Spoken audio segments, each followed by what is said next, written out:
Nasir Hussain, Michael वान, English media घंटे के बकवास करना शुरू कर चुके हैं। और ये एज एक्सपेक्टेड था। इंग्लैंड मीडिया ने इतना रोना मचाया हुआ है, चीखें निकल गई हैं कि इंडिया फाइनल में कैसे पहुंच गया। इंडिया ने पहले ऑस्ट्रेलिया को और उसके बाद जो इंग्लैंड को बिल्कुल बुरी तरह से फेंटा लगा के वर्ल्ड कप से उठा के जब से बाहर फेंका है ना, उसके बाद गोरों का रोना धोना जो है वो बिल्कुल आसमान को छू रहा है। माइकल वान ने रोना शुरू कर दिया है। ट्विटर के ऊपर माइकल वान ने वसीम जाफर के साथ जो है वो रंडी रोना लगा लिया है। हजम नहीं हो रहा, बर्दाश्त नहीं हो रहा और अब अपना होशो हवास खो बैठे, कुछ समझ नहीं आ रहा क्या बोले। और फिर आपको पता है जब ऐसी सिचुएशन में, दुख में, गम में, फ्रस्ट्रेशन में इंसान होता है, और खास तौर पर माइकल वॉन होते हैं, तो फिर वो क्या करते हैं।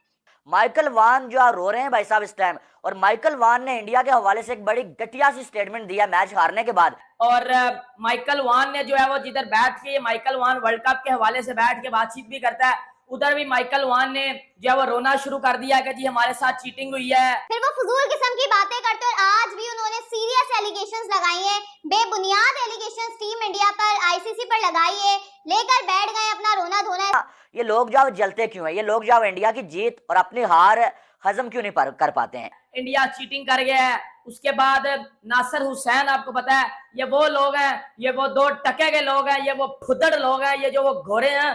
पुत्र आपसे बदला लिया 2022 का। अब तो मैं सोच रही थी कि इंडिया ने कुछ छोड़ा ही नहीं है माइकल वॉन के लिए रोने के लिए, लेकिन ये तो माइकल वॉन है और ये ना रोए इंडिया की जीत पर, ऐसा कैसे हो सकता है। कहते हैं कि आईसीसी इंडिया के साथ मिला हुआ और बाकी सारी टीम्स के साथ आईसीसी जो है ना इंसाफी कर रहा है। और इंडिया का जो मैच है सेमीफाइनल वो सुबह होना चाहिए था और अफगानिस्तान का जो मैच है वो रात को होना चाहिए था। दुगने लगान के साथ।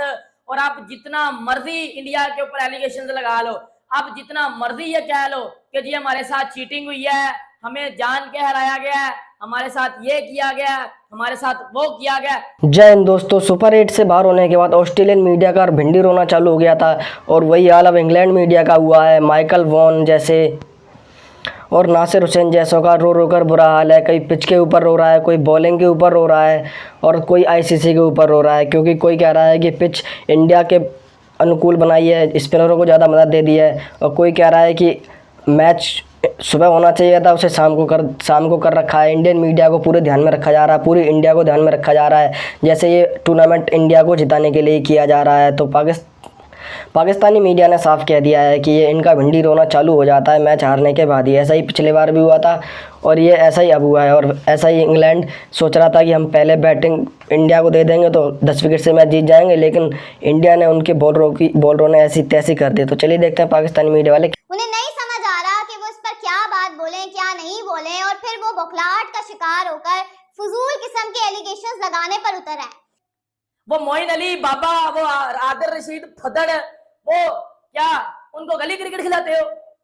नहीं, वो क्या है, वो आदिल रशीद बाबर आलम को तो बड़ा आउट कर रहा होता है। स्टेटमेंट्स आ रही थी इंडिया को नीचा दिखाने के चक्कर में, और जो वो कह रहे थे कि भाई साहब जो हमने लास्ट टाइम जो है वो फाइनल में इंडिया को हराया हुआ है, तो हम जो इस बार दोबारा से इंडिया को जो फाइनल में हराएंगे। और मिचेल मार्श जो वो ये कहता है भाई साहब कि इससे ज्यादा अच्छा मौका हमारे पास क्या होगा कि हम जो है इंडिया जैसी टीम को हरा के हम जो है सेमीफाइनल में जाएंगे। सबसे पहले टीम इंडिया ने ऑस्ट्रेलिया का घमंड तोड़ा, फिर उसके बाद अपना बदला इंग्लैंड से लिया, और वो बदला ऐसा लिया है कि इंग्लैंड मीडिया माइकल वॉन की चीखें निकल गई। उसका सेमीफाइनल में जाने का ख्वाब जो ख्वाब ही रह गया, और इंडिया ने जब आप ये कह सकते हैं कि ऑस्ट्रेलिया को औकात उसकी दिखा दी। मैच से पहले माइकल वॉन ने 3-4 स्टेटमेंट दी थी। एक स्टेटमेंट इसने ये दी थी कि जी इंडिया की व्हाइट बॉल की जो टीम है वो इंग्लैंड के सामने कुछ नहीं है। इंग्लैंड की व्हाइट बॉल की टीम बहुत ज्यादा जबरदस्त है। Jos Buttler will destroy India again. भाईजान जो उसने डिस्ट्रॉय किया वो आप सबने देख लिया कि उसकी पेट शॉट जो रिवर्स स्वीप है उस पे बटलर को आउट किया। This is the beauty of Indian cricket. और इन्होंने अब रंडी रोना लगा लिया है। फिर माइकल वॉन ने बोला कि साउथ अफ्रीका वर्सेस इंग्लैंड का फाइनल होगा, इंडिया चोक कर देगा क्योंकि इंडिया चोकर है।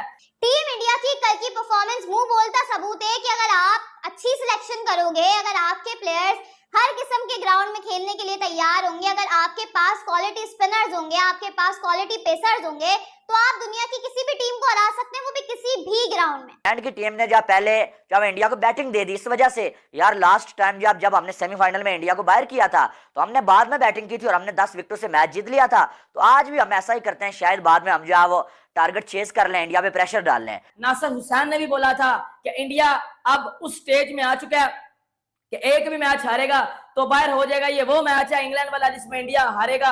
इवन पीटरसन ने भी बोला था कि टीम इंडिया इंग्लैंड के सामने नहीं चल सकेगी। इन्होंने अलग अलग स्टेटमेंट दिए थे। ये बड़ा ज्यादा ओवर कॉन्फिडेंस में चले गए थे, वो पाकिस्तानी कुछ 2% का जो क्रिकेटर हैं या फुदड़ वाम की तरह, लेकिन ये भी चले गए थे।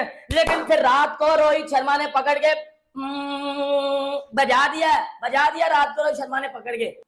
स्पेसिफिकली एक ग्राउंड की बात नहीं हो रही, एक पिच की बात नहीं हो रही। अगर आपके पास क्वालिटी स्पिनर्स, क्वालिटी पेसर्स मौजूद हैं, तो वो सामने वाली टीम को मौका ही नहीं देंगे खुलने का, वो कोई चांस ही नहीं देंगे कि सामने वाली टीम जो है वो थोड़ा एक्सेल करे। माइकल वान, अब कल जब अफगानिस्तान को शिकस्त हुई है ना, तो माइकल वान को अपनी टेंशन पड़ गई थी कि यार अफगानिस्तान के साथ साउथ अफ्रीका के बॉलर्स ने जो किया है ना, वो हमारी बैटिंग के साथ भी इंडिया की बॉलिंग कर सकती है, क्योंकि इंडिया की बॉलिंग तो साउथ अफ्रीका से भी अच्छी बॉलिंग है, तो हमारी बैटिंग के साथ भी वो कर सकती है। तो माइकल वान ने रोना धोना शुरू कर दिया। पहले आईसीसी को लतियाड़ा भाई कि आईसीसी जो है इंडिया को सपोर्ट कर रहा है जी, बाकी सारी टीम्स के साथ जो आईसीसी ज्यादती कर रहा है। अब वो माइकल वान आया बाहर, और इंग्लिश मीडिया की बात भी करता हूँ कि इंग्लिश मीडिया ने क्या बात की, लेकिन सबसे पहले ना माइकल वान को ना स्टेचर पे लटाना है मैंने, क्योंकि ये बंदा नहीं सुधरने वाला। इतना कोई हरामी किस्म का ये बंदा है, इतना कोई मैं कहता हूँ दिनों का ये इंसान है, ये नहीं सुधरेगा, ये बंदा नहीं सुधरेगा। अब माइकल वान कह रहा है कि जी हमारे साथ चीटिंग की गई है, हमारे साथ चीटिंग की गई है। जब इंडिया बारिश से पहले खेल रहा था तो इंडिया स्ट्रगल कर रहा था, जब इंडिया बारिश के बाद आया तो उसके बाद इंडिया किस तरह तेज खेला है, इंडिया ने किस तरह अपना गेयर बदला है। जरूर जो है वो पिच में कुछ बदलाव किया गया है, जरूर पिच ज्यादा स्लो की गई है, जरूर पिच को इतना स्लो कर दिया गया है कि रोहित शर्मा को बता दिया गया था कि जी अब पिच स्लो कर दी गई है। ये पाकिस्तानी जर्नलिस्ट की तरह, ये पाकिस्तानी मीडिया की तरह ये घोड़े भी भाई, ये कुछ कम तो नहीं है। कल ऐसा ही कुछ इंग्लैंड के साथ हुआ, आप देखें 103 रन्स पर ऑल आउट कर दिया। 103 रन्स पर इंडिया के बॉलर्स ने इंग्लैंड को ऑल आउट कर दिया, जिसके बाद वही हुआ जिसका डर था। माइकल वॉन ने एलिगेशंस लगाना शुरू कर दी, और फिर जब इंडिया के रोहित शर्मा, सूर्या कुमार यादव और हार्दिक पांड्या ने वो धुलाई की कि यार 171 रन बन गया। हालांकि ये जो पिच है यहाँ पर पार स्कोर जो 142 से 145 का है, और इंडिया ने एक्स्ट्रा कोई जो 35-40 रन बना लिए। ये घोड़े, ये इंग्लैंड वाले, ये माइकल वॉन वो वसीम जाफर के साथ वो ट्विटर पे बहस कर रहा है कि जी इंडिया तो डिजर्व नहीं था करता फाइनल में आना, इंडिया किस तरह फाइनल में आ गया है, चीटिंग के बलबूते पे तो कोई भी टीम कहां भी जा सकती है। फिर इसने वो बात भी किया माइकल वॉन ने कि चीटिंग इज ऑन पीक, जो चीटिंग एक अलग लेवल पे हुई है, और चीटिंग के बलबूते पे फाइनल में आ जाने का कोई मजा नहीं होता। आपने व्हाइट बॉल की बेस्ट साइड के साथ चीटिंग की है। जोस बटलर अगर चीटिंग ना की जाती तो जोस बटलर अकेला जो है वो इंडिया को लाभ देता। जान के आप लोगों ने जो है वो स्लो पिच बनाई है ताकि इंग्लैंड फंसे, और इंडिया को फेवर दी गई है। फिर इसके साथ वो क्या नाम है उसका, नासिर हुसैन ने भी बोला कि पैथेटिक जो है वो पिच बनाई गई है इंडिया वर्सेस इंग्लैंड के लिए। सबसे पहले तो ऑस्ट्रेलिया मीडिया या फिर ऑस्ट्रेलिया प्लेयर सभी सोच रहे थे कि हम सुपर 8 से इंडिया को बाहर कर देंगे और हम आसानी से सेमीफाइनल में पहुंच जाएंगे। और उसके बाद सेमीफाइनल में इंग्लैंड मीडिया वाले सोच रहे थे कि हम यहाँ से जैसे 2022 में इंडिया को बाहर करा था वैसे ही दोबारा बाहर कर देंगे और हम फाइनल में पहुँच जाएंगे। लेकिन हुआ कुछ उल्टा ही। पिछले बार की चैंपियन इंग्लैंड को बुरी तरीके से हरा के बाहर कर दिया, 103 रन के अंदर ही उनको ऑल आउट कर दिया। तो पाकिस्तानी मीडिया वाले कह रहे हैं कि इंग्लैंड मीडिया का रो रो कर बुरा हाल है। तो इंग्लैंड मीडिया का रो रो कर बुरा हाल तो होना ही था, क्योंकि वो छोटी छोटी बातों पर रोने लग जाते हैं, उल्टे सीधे बयान देने लगते हैं, जैसे कि सारे आईसीसी वाले इंडिया को ही जिताना चाहते हैं। तो भारत और साउथ अफ्रीका का फाइनल आज खेला जाना है, तो ऑस्ट्रेलिया मीडिया वाले और इंग्लैंड मीडिया वाले यही चाहेंगे कि इंडिया फाइनल में हार जाए, इसलिए वो साउथ अफ्रीका को सपोर्ट करेंगे और साउथ अफ्रीका वालों से कहेंगे कि तुम इंडिया को हरा दो किसी भी कीमत पर। लेकिन ऐसा होने वाला नहीं है। इंडिया की टीम पिछले बार की तरह रोने धोने का टाइम नहीं लगाएगी। पिछले बार उन्होंने बुरी तरीके से वो हार गए थे, लेकिन इस बार ऐसा कुछ नहीं होगा। इंडिया इस बार वर्ल्ड कप जरूर जीतेगा। देखने को तो इंडिया और साउथ अफ्रीका दोनों ही पक्की टीम है। दोनों ने टूर्नामेंट में एक भी मैच नहीं हारा। इंडिया ने 7 मैच जीते हैं तो साउथ अफ्रीका ने 8 मैच जीते हैं। तो देखने वाली बात है कि कोई सी भी टीम फाइनल जीत सकती है। लेकिन ये माइकल वॉन कमेंट्री इंडिया वालों के साथ ही करते हैं और इंडिया के साथ ही रहते हैं, लेकिन ये उल्टे सीधे बयान देने से नहीं हारते। तो चलिए देखते हैं पाकिस्तानी मीडिया वाले क्या कह रहे हैं।